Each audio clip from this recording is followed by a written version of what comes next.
আসসালামু আলাইকুম রহমতুল্লাহি ওবারাকাতু। যে যেখান থেকে আছেন আশা করছি ভালো আছেন, সুস্থ আছেন। আজকে আমরা চলে আসলাম পাট কাটার জন্য আমাদের একটা পাটের জমিতে।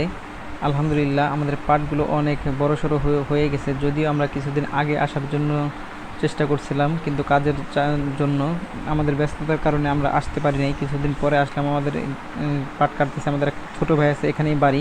ও আমাদের সাথে কাজ করার জন্য একেবারে অস্থির।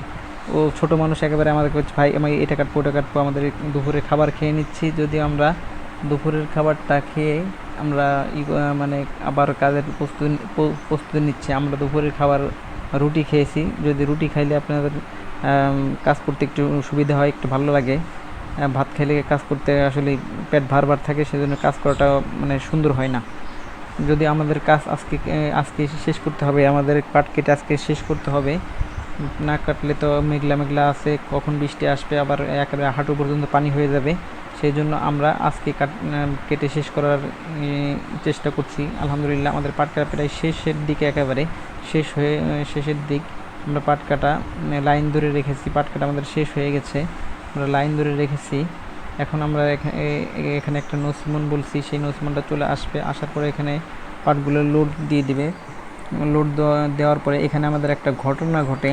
সেটা হচ্ছে একটা মর্মান্তিক, আসলে দুঃখজনক একটা ঘটনা। আমরা কখনোই কল্পনা করি নাই এটা হবে এখানে। কেউ ভাবে নাই। ড্রাইভার যে সেও অনেক দক্ষ, অনেক ভালো ড্রাইভার, উনিও জানেন না, আমার এই ভাই জানেন না যে এইরকম হতে পারে। সবই ঠিকঠাক আছে, এর মধ্যে দিয়ে হঠাৎ করে একেবারে মনে করেন এমন একটা ঘটনা ঘটে যা অবিশ্বাস্য, যে মনে হয় দেখলেই খুব খারাপ লাগে যে আসলে এটা কীভাবে সম্ভব, কীভাবে হলো এটা। একের সাথে সাথে হোন্ডা আসলো, তার সাথে সাথে একেবারে হোন্ডার উপরে পাটটা পড়ে গেল। ভাইটার আসলে অনেকটাই ব্যথা পেয়েছে এখানে। আশেপাশে যারা আসতেছে তারা একটু সাহায্য করছে, হোন্ডাগুলো ধরে সাইড করে নিচ্ছে। আলহামদুলিল্লাহ ভাই পাটের একেবারে তলায় পড়ে নাই। তলায় পড়লে সমস্যা আসলে অনেক কঠিন হতে পারতো। যদি আপনারা এইভাবে কোনো কাজ করবেন না, হোন্ডা হোক মানে আপনার গাড়ি লোড হোক যাই হোক, এইভাবে না দেওয়ার চেষ্টা করবেন। কারণ দেখেন সাথে সাথে একেবারে রাস্তার উপরে এটা করা হয়েছে। তবে আমাদের ড্রাইভারও খুব জানে, অভিজ্ঞ ছিল যে এইভাবে কাজ করে ওনরা, এইভাবে হবে সেও জানতো না। যাই হোক আমাদের ভাইটার বিদায় দিলাম। বিদায় দেওয়ার পরে আমরা পাট জাগ দেওয়ার জন্য চলে আসলাম এখানে এসে আমরা পাটগুলো সুন্দরভাবে সাজিয়ে জাগ দেবো। সেই জন্য আমরা বালি ভরে নিচ্ছি। বালি ভরে আমরা এটার উপর দেবো। আমাদের পাট ধোয়া হয়ে গেছে।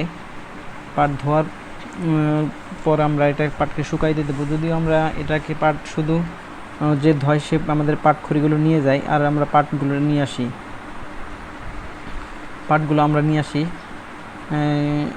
এটাকে আমরা ভালো করে শুকিয়ে তারপরে আমরা এটাকে বাজারে নিয়ে যাওয়ার জন্য রেডি করব ইনশাল্লাহ। যে এখানে আমরা সুন্দরভাবে গাড়িটা লোড দিচ্ছি। গাড়িটা লোড দিয়ে আমরা বাজারের দিকে চলে যাচ্ছি। যে পাটের যে বাজার আছে সেখানে আমরা চলে যাচ্ছি। পাট মোটামুটি এখানে চলে আসছি আমরা। আসার পরে পাটের কিছু এক মন, এটা তো মন করাই দাম হয়, যে এক মনে এর দাম হয়। এটাকে আলহামদুলিল্লাহ দাম মোটামুটি পেয়েছি, তবে আরও দাম হইলে ভালো হয়। কারণ কৃষিকাজের অনেক কষ্ট, অনেক পরিশ্রম, তারপরে আসলে একটু মূল্যটা একটু কম। ঠিক আছে, আপনাদের মূল্য